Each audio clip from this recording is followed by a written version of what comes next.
আসসালামু আলাইকুম ওয়া রাহমাতুল্লাহ। প্রিয় মুসলিম ভাই ও বোনেরা, শীতের সময় অনেকেই বলেন এক অজুতে 2 ওয়াক্ত নামাজ পড়লে নামাজ হবে না, অজু ধরে রাখলে নামাজ নষ্ট হয়ে যায়।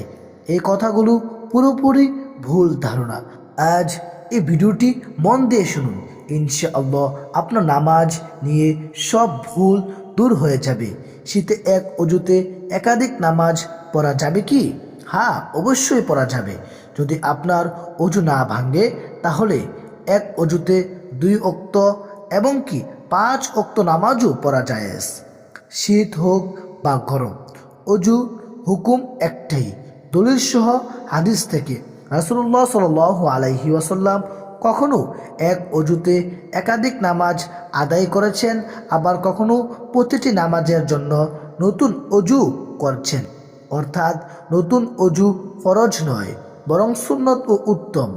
তাহলে নামাজ কখন হবে না?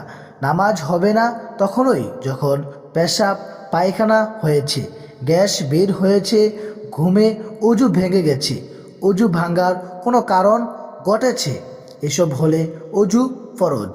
কিন্তু শুধু সময় পার হলেই, শুধু শীতের কারণে, শুধু এক অজুতে বেশি নামাজ পড়লেই নামাজ বাতিল হয় না। শীতে অজু ধরে রাখার ফজিলত।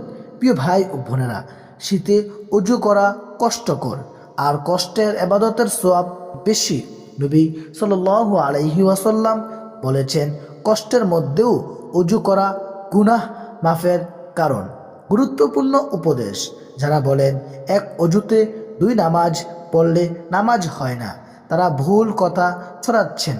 না জেনে এমন কথা বলা গুনাহ। ইসলাম সহজ, কঠিন বানাবেন না। আপনার অজু যদি ভাঙে না, নামাজ হবে, সওয়াব হবে, কোনো সমস্যা নেই। এই ভিডিওটি আপনার মা, বোন, পরিবারের সবাই, শীতে কষ্ট করা মুসলিমদের কাছে শেয়ার করুন। সওয়াবের অংশীদার হন। আমিন।